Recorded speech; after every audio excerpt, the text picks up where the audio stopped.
I just want to backflip from that then to what has Labor learned from the election.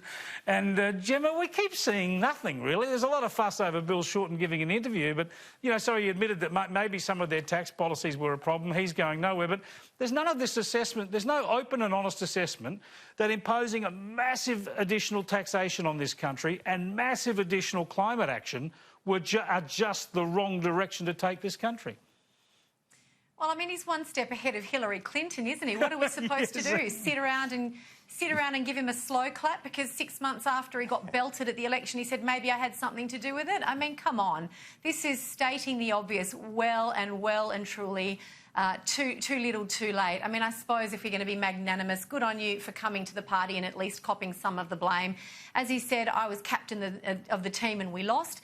But you're quite right. This is the losing bloke who's no longer the leader showing a little bit of self-awareness. There's no introspection from the rest of the party. There's, you know, you've got on one side of the fence Wayne Swan saying, we did nothing wrong, we should just go hard and double down. I mean, but be my guest and be in opposition for another decade, knock yourselves out.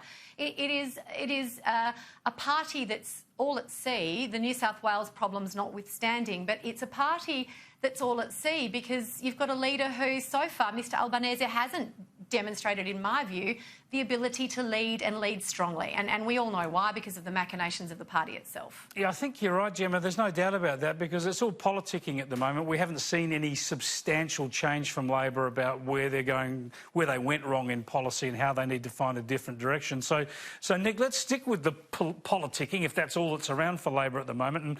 And my political observation of Shorten's interview was that the way he said he's not going anywhere and the role he wants to play, he has not given up. There's absolutely clarity here that he's not given up, somehow returning to the leadership. And look, I think we need to give them time. I mean, there are the 5 stages of grief to go through, and he's probably up to guilt now, I think.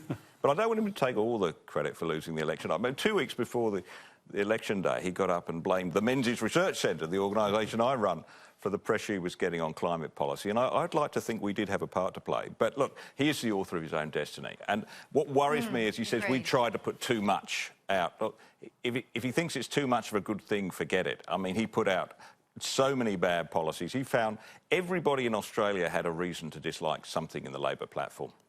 Yeah, look, he doesn't have to worry too much. He has one portfolio. He's still a front bencher, but Labor, and more particularly Anthony Albanese, has a bit to worry about, in my view, because first impressions are important impressions, and he's yet to do anything to demonstrate Labor have learnt any lessons from the election. And I interviewed Peter Beattie, who's always pretty forthright on these issues, last week, the former Queensland Labor Premier. And he said, you give him a year. He said, when a new leader takes over, you've got a year to sort of come out with some decent policy changes. Well, you know, it's sort of 5 months now, so he's halfway through. He's really got to the end of this year, surely, Anthony Albanese, to actually make some significant changes. Otherwise, Labor's left with the impression that they got thumped at the election and learnt nothing. Well, in fact, it's worse than that, because I don't think he's begun his year yet. You begin your year by saying, now, these things were terrible, we're dropping those, they're no longer part of our policy. If you don't say that, his year of building into the job and building his own policies hasn't even started. And, in fact, in a sense, the Shorten interview is a bit of a giveaway. He said he got negative gearing wrong and franking credits wrong, and but he didn't mention climate policy. Right, so this massive climate policy, which was going to cripple the country, bankrupt the economy, that he didn't... There's no problem with that. Actually, if you want to be Machiavellian about it, he only mentioned Chris Bowen's policies.